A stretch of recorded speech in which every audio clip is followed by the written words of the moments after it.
পুরুষ মানুষ না মেয়েদেরকে দেখলে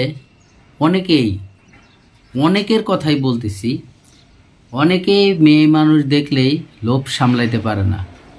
এরকমের আমাদের সমাজে অনেক ব্যক্তি আছে, আর সেই সমস্ত ব্যক্তিরাই বলা চলে ধরা খায়। কিভাবে ধরা খায়?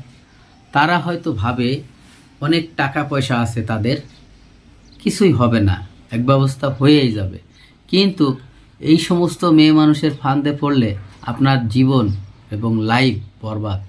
আপনি বুঝতেও পারবেন না কিভাবে আপনাকে ঠকানো হচ্ছে, কিভাবে আপনাকে ব্ল্যাকমেল করা হচ্ছে। এই সুন্দরী মেয়েদের, তরুণ মেয়েদেরকে সোশ্যাল মিডিয়াতে পায়ে বিভিন্ন লোক বিভিন্ন ধরনের অফার করেন। তারা আসতে চায়, তার জীবনে কেউ নাই, তার জীবনের প্রথম পুরুষ হইতে চায়, আপনাকে বানাইতে চায়।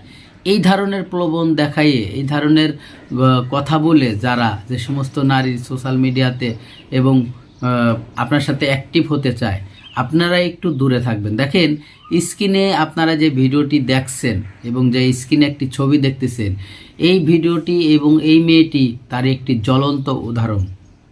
আপনারা হয়তো বুঝতে পারতেছেন না। আপনাদের জীবনে অনেকের জীবনে হয়তো এই ঘটনা ঘটে নাই, তবে ঘটতে পারে। তাই ঘটতে যাতে আপনার জীবনে না হতে পারে, তাহলে একটু সচেতন হবেন।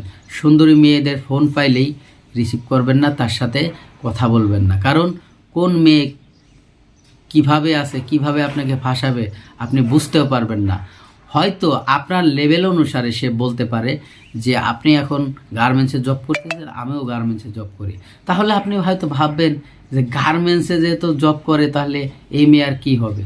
তো আপনার লেভেল অনুসারে সে কিন্তু আপনার ওই সব কিছু জেনে বুঝেই আপনার কথা বলবে। আপনি যদি সরকারি চাকরিজীবী হন, অবশ্যই তারা বড় বড় বিজনেসম্যান ধরে, বড় বড় টাকা পয়সাওয়ালা যারা, তাদেরকে ধরে।